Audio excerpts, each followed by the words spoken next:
यी दुईवटा स्मार्टफोनहरू अनरको रिसेन्टली नै लन्च भएको इन्ट्री लेभल स्मार्टफोन हो, Honor X5 Plus र Honor X6A।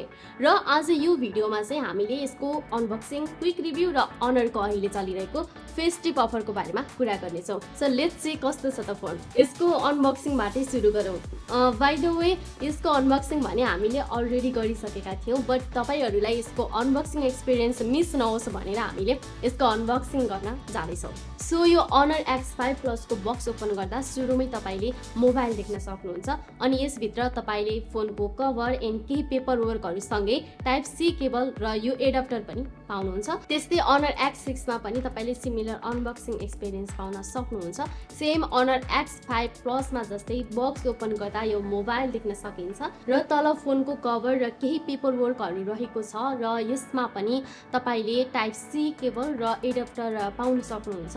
मुभिङ अन यसको प्राइसतिर लागो। Honor X5 Plus को प्राइस चाहिँ नेपाली बजारमा 15,490 तोकिएको छ भने Honor X6A को प्राइस नेपाली बजारमा 17,490 रहेको छ। सो प्राइसमा त्यति धेरै डिफरेन्स छैन, बट यसको स्पेक्स र फिचरहरूमा के कतिको डिफरेन्सहरू छ हेरौँ है त। यसको डिजाइन हेर्ने हो भने दुईटैको यो क्यामेरा अपियरेन्सलाई छोडेर ओभरअल लुक्स एन्ड डिजाइन चाहिँ क्वाइट सिमिलर जो देखिन्छ। अनि प्लास्टिक बिल्ड भए पनि यो हेर्दा निकै अट्र्याक्टिभ र प्रिमियम जो देखिन्छ। प्लस यसको वेट चाहिँ जम्मा 188 ग्रामको छ र थिकनेस चाहिँ 8.35 mm को छ। सो यो निकै लाइट वेट र स्लिम छ। यसलाई यसरी छोप्दा र फिल गर्दा पनि एकदम कम्फर्टेबल एन्ड कन्फिडेन्ट फिल आउँछ। एन्ड यसको बटनमा हेर्ने हो भने तपाईँले चार्जिङ पोर्ट देख्न सक्नुहुन्छ अनि साइडमा स्पिकर, हेडफोन ज्याक र माइक पनि रहेको छ र यस्तै साइडमा भोल्युम बटन सँगै पावर बटन रहेको छ, which also work as fingerprint scanner र टपमा यहाँ सिम र एसडी कार्ड स्लट रहेको छ। त्यस्तै यी फोनको कलर चेन्ज हुने यो ब्याक प्यानल चाहिँ मलाई एकदमै पर्सनली नै मन परेको थियो।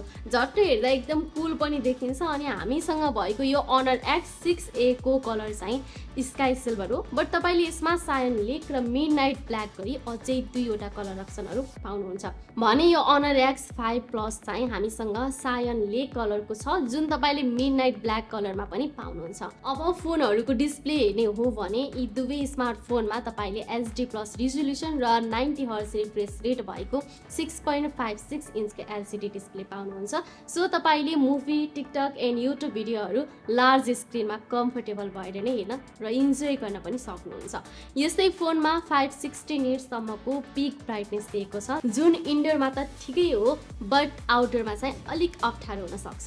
यस्तै यी स्मार्टफोनमा पर्फर्मेन्सका लागि तपाईँले मिडियाटेकको Helio G36 चिपसेट पाउनुहुन्छ, which is decent entry level chipset र यसले नर्मली डे टु डे गरिने टास्कहरू जस्तै वेब ब्राउजिङ, सोसल मिडियाहरू र युट्युब भिडियो जस्तो टास्क चाहिँ मजाले ह्यान्डल गर्छ। बट गेमिङ जस्तो डिमान्डिङ टास्कहरू गर्दा चाहिँ थोरै स्ट्रगल गर्न सक्छ।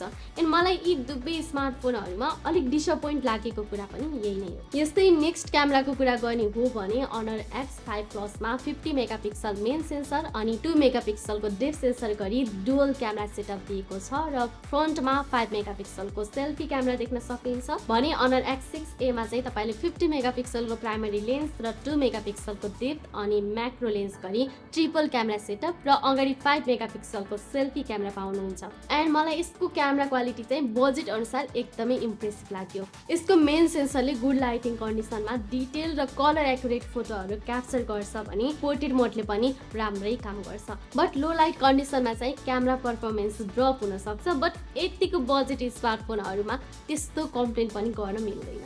अनि यसको सेल्फी फोटोहरू पनि बजेट अनुसार ठिकै हो। त्यस्तै यसले भिडियो 1080p र 30 fps सम्मको क्याप्चर गर्न सक्छ। क्वालिटीको कुरा गर्ने हो भने एभरेज क्वालिटीको भिडियोहरू क्याप्चर गर्छ यसले।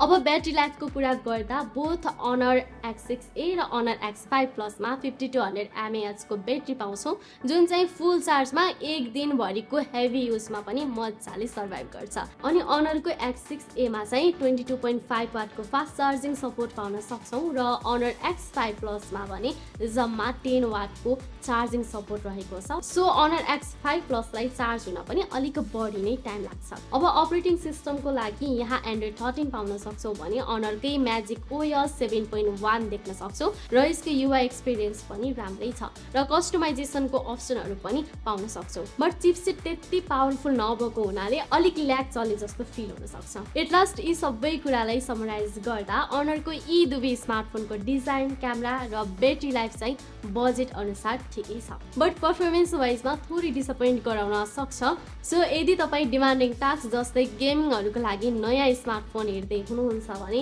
You can skip this smartphone. But तपाईलाई बजेट फ्रेन्डली स्मार्टफोनहरुमा गुड डिजाइन, राम्रो क्यामेरा र लङ लाइफ ब्याट्री भएको स्मार्टफोन चाहिएको छ भने चाहिँ Honor को यी फोनहरु गुड अप्सन हुन सक्छ।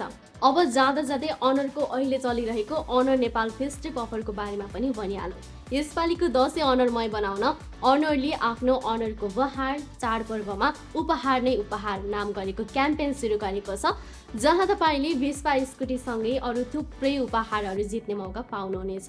यी अफरहरुको बारेमा बुझ्न तपाई Honor को अफिसियल फेसबुक पेज भिजिट गर्न सक्नुहुन्छ भने यस क्याम्पेनमा भाग लिन तपाईले Honor को कुनै एउटा स्मार्टफोन पर्चेज गर्नुपर्ने हुन्छ र फोनमा भएको IMEI नम्बर 2 लाई Honor स्पेस र IMEI नम्बर टाइप गरी 35001 मा सेन्ड गरिदिनुस् र विनर अनाउन्समेन्ट पनि Honor को सोशल मिडिया ह्यान्डल्सहरुमा नै अनाउन्स हुनेछ। सो Honor को सोशल मिडिया पेजहरुलाई फलो गरिरहनु होला। सो यति भन्दै म ललितालाई बिदा दिनुहोस्। हामी नेक्स्ट भिडियोमा फेरि भेट्ने छौं। त्यसको लागि च्यानल सब्स्क्राइब गर्न नबिर्सिनु होला।